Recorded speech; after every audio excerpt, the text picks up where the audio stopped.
لازم تسمع التكة دي وهي بتشتغل زي ما انتوا سامعين كده، هو لازم تسمعوا التكة دي عشان تشتغل طبعا، والمروحة شغالة كده تمام. السلام عليكم ورحمة الله وبركاته، ازيكم عاملين ايه؟ يا رب تكونوا بخير. النهاردة عاملين ريفيو حلو جدا عن القلاية الهوائية او الاير فراير. طبعا حلوة جدا وصحية، ما بتستهلكش زيت كتير. طبعا مع غلاء الاسعار دلوقتي الزيت مرتفع، دي ما بتستهلكش خالص، يعني معلقة او رشة او بالفرشة كده تدهني اي اكلة. هنقول مع بعض ايه هي الاير فراير او القلاية الهوائية. دي سعة 5 لتر زي ما انتوا شايفين كده، هو سعة 5 لتر، وبتعمل الاكل كله صحي وعشان خاطر الكوليسترول. طبعا زي ما انتم شايفين كده هو دي ماركة سوكاني.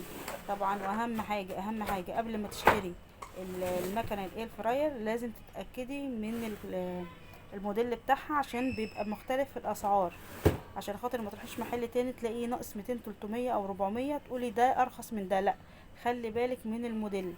فين الموديل دوا اللي هو اللي فوق دوا، يعني دي اس كي 80 18 زي ما انتم شايفين كده. هو هنقول مع بعض برضو سعرها في اخر الفيديو، محتويات العلبة فيها ايه. طبعا في ناس كتير بتفتكر ان ده الضمان، اكون ده مش الضمان، ده الكتالوج التعريفي عن الجهاز او المنتج اللي انت شايراه. طبعا في ناس ما بتقرهوش او مثلا ما بتهتمش بيه، اكون هو بيشرح لك كل حاجة بالتفاصيل عن الجهاز، وبيعرفك ايه المواصفات وازاي تحافظي عليه. طبعا الجدول من جوه ده بتاع درجات الحرارة لكل أكلة، يعني مثلا المعجنات والكيكات بيبقى ليها درجة حرارة معينة. اقريه حلو جدا، هتستفادي منه كتير. ده بقى الكتالوج، ده بقى الضمان بتاع الجهاز، هي ضمانها سنة زي ما انتم شايفين، ضمانها سنة.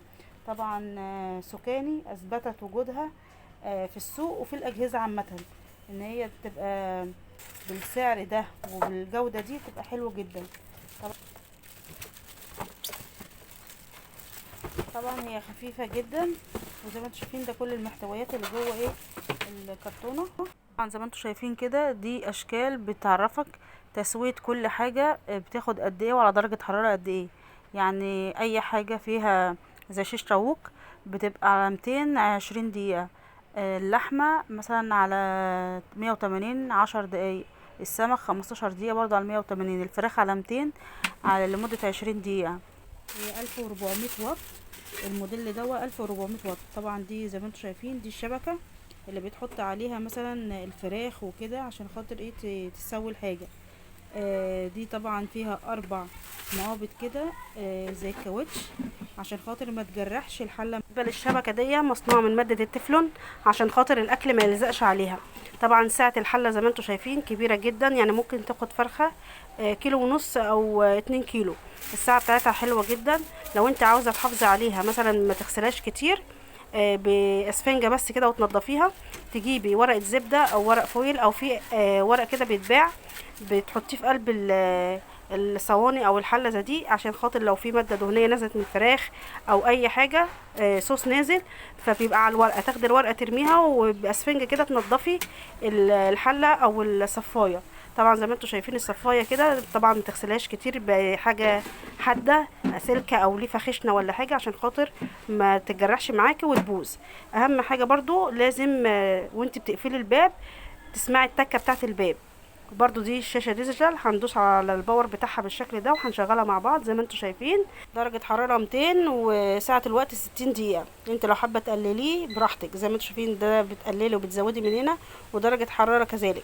طبعا برضو في ان هو اشكال الاكلات، وطبعا التايم مظبوط، البرنامج مظبوط على كل اكله. زي ما انتم شايفين الكب كيك 160 20 دقيقه، ولو انت حابه تقللي الوقت كمان عن الموجود براحتك.